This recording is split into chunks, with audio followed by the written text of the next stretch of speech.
তালের বড়া পিঠা আজকের রেসিপিতে থাকছে। আর এই তালের বড়াগুলি প্রত্যেকটি নরম তুলতুলে হবে আর খেতেও কিন্তু অসাধারণ। আসসালামু আলাইকুম। আজকের রেসিপিতে তৈরি করে দেখাবো তালের বড়া পিঠা।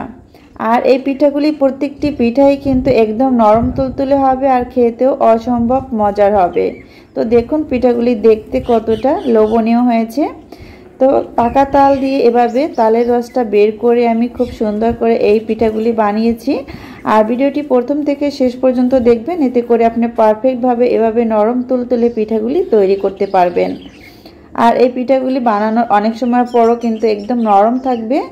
আজকের রেসিপি ভালো লাগলে ভিডিওটিতে লাইক দিবেন আর বেশি বেশি করে শেয়ার করবেন, যাতে এ ধরনের তালের বড়া পিঠা তৈরি করে সবাই তালের সিজনে পরিবেশন করতে পারে। তো ভিউয়ার চলুন মূল রেসিপিতে চলে যাই।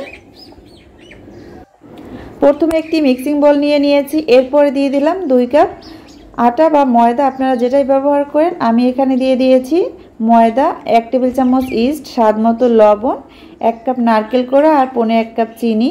এখন দিয়ে দিচ্ছি তালের রসটা, পাকা তালের যে রসটা আমি বের করে নিয়েছি এটা দিয়ে দিয়েছি। আর এটা হচ্ছে জাল করা, এখানে হাফ কাপের একটু বেশি আমি দিয়ে দিয়েছি।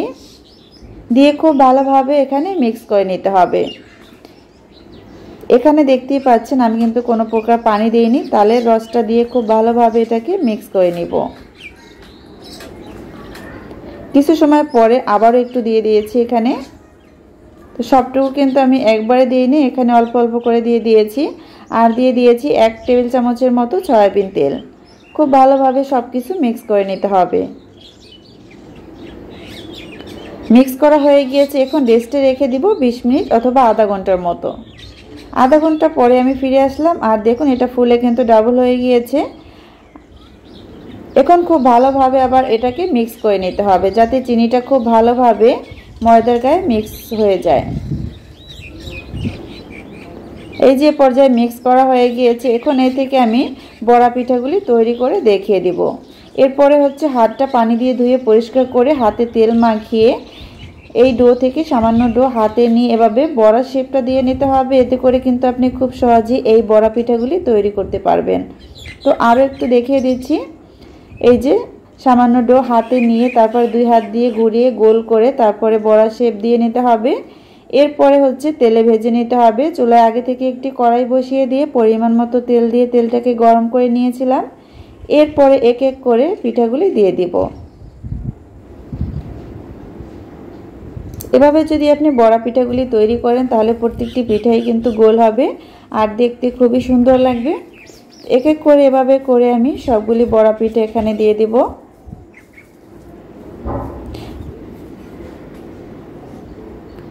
পিঠাগুলি দিয়ে দেওয়ার পরে আলতো হাতে একটু নেড়েচেড়ে দিতে হবে তেলের ভিতরে। প্রথম পর্যায়ে কিন্তু এখানে নাড়াচাড়া দেওয়া যাবে না খুন্তি দিয়ে। কিছু সময় পরে যখন এক পাশ হয়ে যাবে তখন খুন্তি দিয়ে এভাবে উল্টে পাল্টে দিতে হবে।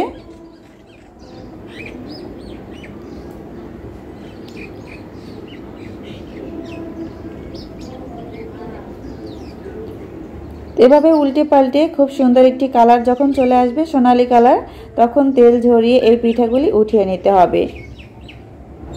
আজকের ভিডিও যারা ইউটিউব চ্যানেল থেকে দেখছেন তারা চ্যানেলটি সাবস্ক্রাইব করবেন, আর যারা ফেসবুক পেজ থেকে দেখছেন পেজটি ফলো করে নিয়মিত আমার পেজের পাশে থাকবেন। এই যে পিঠাগুলি কিন্তু খুব সুন্দর একটি কালার চলে এসেছে আর এ পর্যায়ে তেল ঝরিয়ে পিঠাগুলি আমি উঠিয়ে নিয়েছি।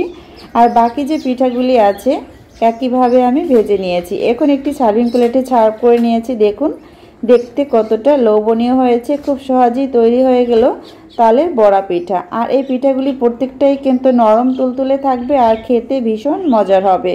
তো একটি পিঠা ছিঁড়ে দেখিয়ে দিচ্ছি, দেখুন কতটা সফট হয়েছে, আপনারা দেখেই কিন্তু বুঝতে পারবেন। তো রেসিপি ভালো লাগলে এই পাকা তালের সিজন থাকতেই আপনারা একবার হলেও ট্রাই করবেন, দেখবেন এটা খেতে অনেক মজার হবে। আজকের রেসিপি ভালো লাগলে ভিডিওটিতে লাইক দিবেন, বেশি বেশি করে শেয়ার করবেন। আজ এ পর্যন্ত এতক্ষণ ভিডিওটি দেখার জন্য সবাইকে অসংখ্য ধন্যবাদ।